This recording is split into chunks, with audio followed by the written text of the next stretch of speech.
Have you ever tried to recreate a look that you saw a YouTuber do? Recently, my good friend Andy from Andy Does Stuff used the Laura Geller Casual Collection palette in her Palette Bingo Collection series, and I thought it would be fun to recreate the rosy look that she did with this palette using the pinks and mauves in the center row. But then I got to looking at the palette and I thought it would be more fun to try to create a completely different look to see how versatile this palette really is. And so I am going to see if this soft, rosy, kind of feminine, romantic palette can go grunge. If you'd want to see that, then stick around. I already have all of my complexion products on, my brows are done, and my eyes are primed. I did use the Ulta Beauty Matte Eye Primer in Nude, and I will have everything else that's on my face listed and linked where available in the description box down below. Just so you know, I do have two different foundations on today. I am testing one of my drugstore foundations, putting it up against a high-end foundation to see if a claim that I recently made in a video that they are similar to each other is true or not. And I will be putting a video about that up as well. Because the lightest color in this palette has a bit of a shimmer to it, I am not going to use that to set my eyelids. I am going to go into my Wet n Wild Brulee and use that and just set the top part of my eyelid from crease to brow bone. And the reason I do this is twofold. One, it gives a little more coverage, gives some brightness to that area, and then it also helps blending when I lay down the transition and crease shades. I am going to focus on this bottom row down here and go into these kind of grungy greens. So let's swatch those real quick. So we've got this kind of gold color right there. This one will be my transition, kind of just a taupey brown. There's a kind of silvery taupey shimmer, and then this gorgeous grungy green shimmer. And this has a shift to it because in the pan and on my finger it looked more green, but on my arm it has more kind of copper shift. So I'm excited. I think that's going to be... I keep knocking things over. Just so you know, I am trying something new today and I am filming with my front-facing camera, so I can't see what I'm doing. I do have a selfie mirror that hooks onto the cold shoe. I have my microphone below and the selfie mirror above, and so I can kind of see what's happening on the viewfinder behind there. I will link that down below if you are a creator and you want to try using your front-facing camera for better quality. It actually is working pretty well. And then my selfie stick came with a remote, and I can use this to pause the video and that sort of thing. I actually have clean brushes. I washed them all a couple weeks ago. Now that I have rambled on forever, let's get some eyeshadow on my eyes. I am going to put a picture of the palette up and show you the colors I'm using rather than try to hold it up because I always feel really awkward doing that. So I'm going into this brown color, and I think they have colors on the back. It looks like this one is called Easy. So I am just going to dab that. And then after I get the color placed, use some circular motion and little windshield wipers. I don't do the big swish swish because when I do, I just move my eye all over the place and it's kind of not very productive. And I will build slowly because it is always easier to add than it is to remove eyeshadow. And I'm just kind of putting this above and in the crease. And it's always good to stop and open your eyes and make sure that you can see that color. If not, you might need to go up just a little bit higher. I kind of bring it up to right under the orbital bone so that with my hooded eyes, it is visible when I open my eyes. Okay, and that's a really pretty transition color. I am now going to take a flat shader brush and I'm going to go right into that grungy green called Peaceful. And I'm going to put that on the outer half of my movable lid. And I'm thinking I may end up spraying this one. But I'm just going to lay down the color first. I am getting just, seriously, I am knocking everything over today. I am getting just a little bit of fallout here. Clean that up in a little bit. I'm going to use this Essence Fix and Last to spray my brush because it's got a horrible sprayer and I don't really like spraying it on my face. It kind of drowns you. Oh yeah, there we go. So wetting this definitely is the way to go. I imagine if I used my finger, I could probably get a similar effect. Maybe on the other eye, I'll try my finger and see how they compare.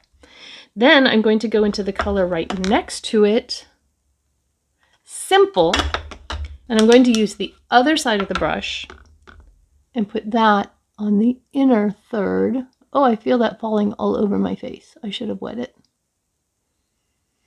Oh, that's really pretty. Let me see if I can just kind of brush it away without making a mess. Yes. Yes, I was able to. Because that, I could feel that one.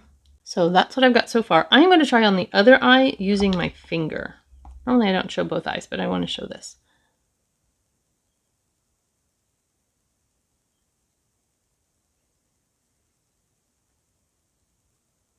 No, I actually like the wet brush even better than my finger. So we're going to go ahead and go back into the brush, wet it.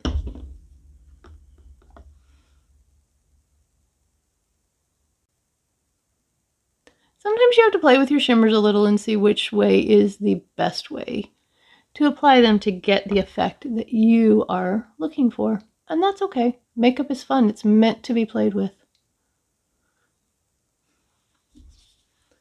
And then I'm gonna wet it again to go into the lighter shimmer for the inner corner so that maybe it'll stay on my eye and not fall all over my face. Yes, that actually worked really well. I'm very pleased. Okay, so I am going to go back into that same brush that I used for the crease and just blend the tops of that a little bit. And then I really kind of want to deepen up out this outer corner, but the deepest color in this palette is this burgundy one over here.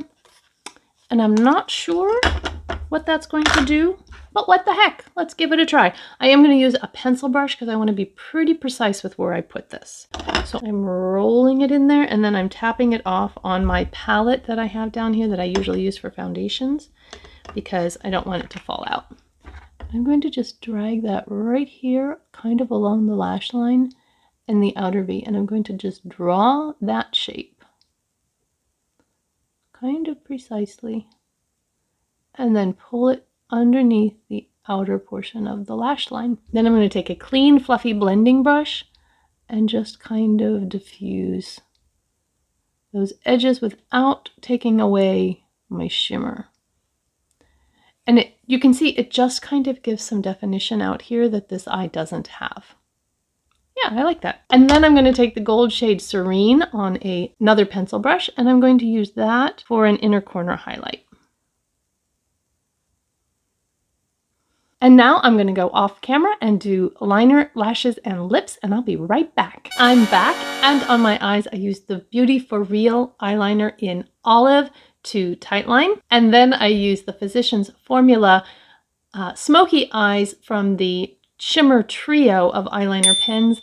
I'm not sure if you can still get this. If you can, I will link it down below. If not, it was a trio that came with a dark charcoal, a medium charcoal, and this silver, and I really like these. I used that in the lower waterline to help brighten that up. And then for my mascara, I used two mascaras. I almost always use two mascaras. I used the L'Oreal Telescopic as a first coat, and this brush really helps to separate the lashes.